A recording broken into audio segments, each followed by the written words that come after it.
BFM Business présente toute l'actu éco et business à la mi-journée. 90 minutes business. Sandra Gandoin. Et nous sommes ravis de vous retrouver pour 90 minutes business qui continue son tour de France. Nous sommes à Caen aujourd'hui, en Normandie. On rencontre l'économie locale, ceux qui font l'économie de demain. Regardez ces images de notre drone BFM Business. On est au Mot aujourd'hui. On est juste au-dessus du Mot. Le temps nous le permet. On a un rayon de soleil. C'est parfait pour ces images de l'extérieur. Avec moi aujourd'hui pour débuter ce tour de France à Caen, Olivier Cotina, cofondateur de ce lieu. Bonjour Olivier, merci d'être avec nous. Et Charles Yvon à vos côtés, président des Parapluies de Cherbourg, maison historique. C'est ça l'économie dans une ville. Ce sont les anciennes maisons et les nouveaux lieux qui se créent pour développer l'économie de demain. Olivier, c'est une ancienne usine de production de voitures, c'est ça ? Une ancienne concession Renault en fait, qui a été construite. En fait, la ville de Caen elle a été fortement endommagée après le débarquement de 1944 et à la fin des années 40, ça a été une concession Renault jusqu'à 2013.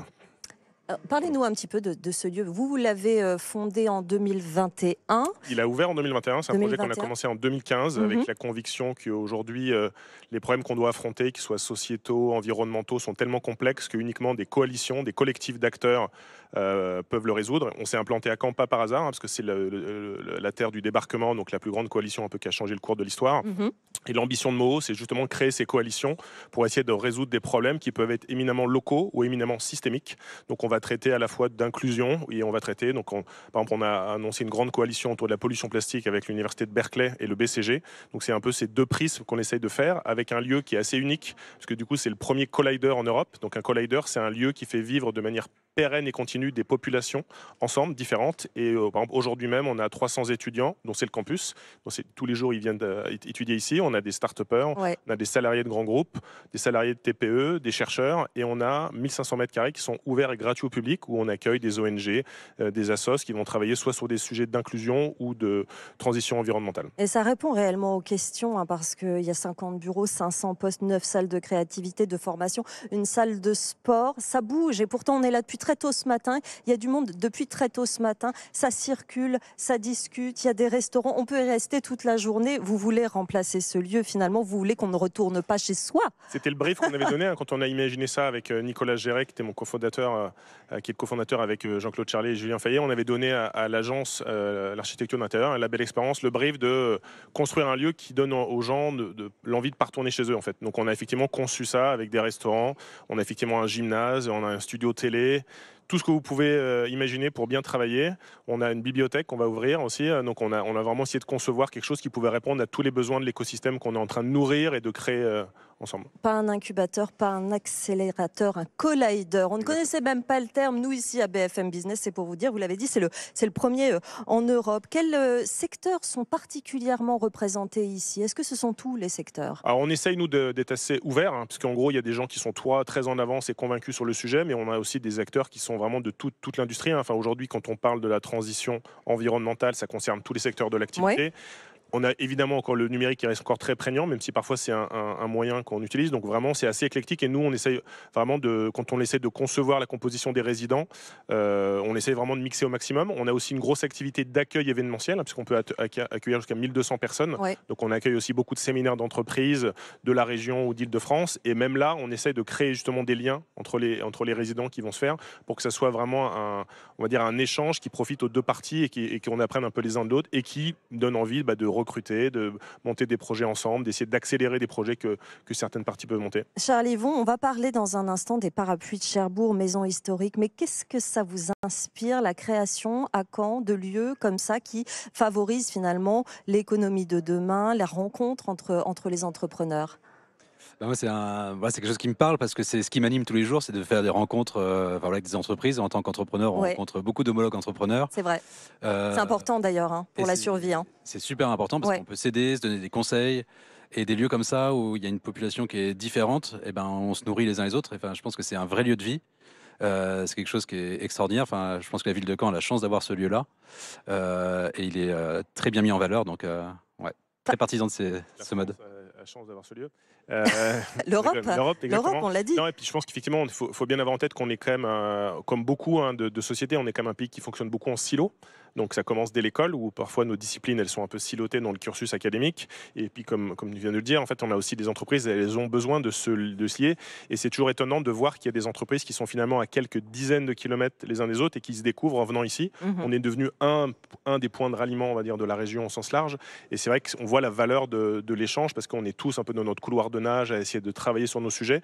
Et parfois, on a tendance à oublier de regarder peut-être des gens qui ne sont pas des concurrents directs, mais qui peuvent nous apprendre quelque chose dans notre processus ou dans la stratégie d'entreprise. Ça circule, ça réfléchit, ça discute, hein, c'est ce que je disais tout à l'heure. Ça peut aider peut-être effectivement à échanger sur les problèmes. On multiplie les crises, on dit qu'on est dans un monde de polycrise et il faut réseauter et discuter entre patrons pour trouver des solutions ensemble. Ça peut aider aussi à répondre aux problèmes du recrutement, peut-être en rencontrant tous les étudiants qui viennent travailler ici. C'est un grand enjeu, hein. C'est qu'en fait aujourd'hui, le sourcing de talent et la capacité à attirer, et fédérer et fidéliser, c'est hyper important. Donc évidemment, nous, de fait, comme on attire beaucoup de gens, il y a les étudiants qui sont là, évidemment. Donc en sortie de cursus, ils font leur stage, ils rencontrent ici des entreprises.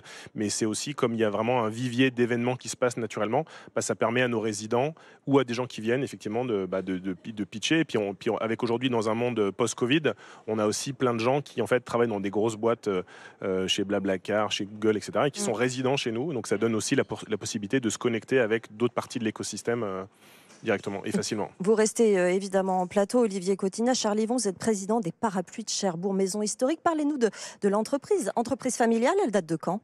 Alors, c'est une entreprise qui date de 1986, c'est mon papa qui l'a créée. Oui. Une entreprise du patrimoine vivant, donc qui est labellisée EPV, qui est certifiée Origine France Garantie. Donc on fabrique bien à Cherbourg même, en plein centre-ville. Pour situer Cherbourg, pour ceux qui ne connaissent pas, c'est à la pointe de la Normandie, on est entouré de la mer, c'est très très beau, il fait bon y vivre. Et voilà, on a voulu remettre la manufacture vraiment au cœur de ville. Parce Ils sont fabriqués là-bas, à Cherbourg. Le site de production est à Cherbourg. Tout est à Cherbourg, en plein centre-ville. Et ça nous tenait à cœur parce qu'on fait beaucoup de visites d'entreprise. On reçoit 50 000 visiteurs à l'année qui viennent découvrir comment on fabrique des parapluies. Et je pense qu'aujourd'hui, quand on fait du Made in France, ce qui est bien, c'est de le montrer, voir comment on fait. Et puis on est de plus en plus curieux. On n'a pas forcément l'occasion d'aller visiter des manufactures. Donc là, on montre un peu notre savoir-faire. C'est passionnant de recevoir des entreprises familiales qui ont plusieurs décennies comme ça, parce que ça permet de voir un petit peu comment on passe les crises, justement. Comment on tient sur la longueur. On l'a dit, les patrons ont été très secoués dernièrement. Puis c'est pas fini. On a l'impression que c'est jamais fini, qu'il faut être résilient en permanence. Quelles ont été les tempêtes et les renaissances des parapluies de Cherbourg?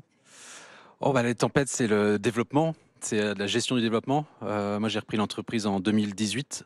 On est passé de 9 personnes à 30 personnes.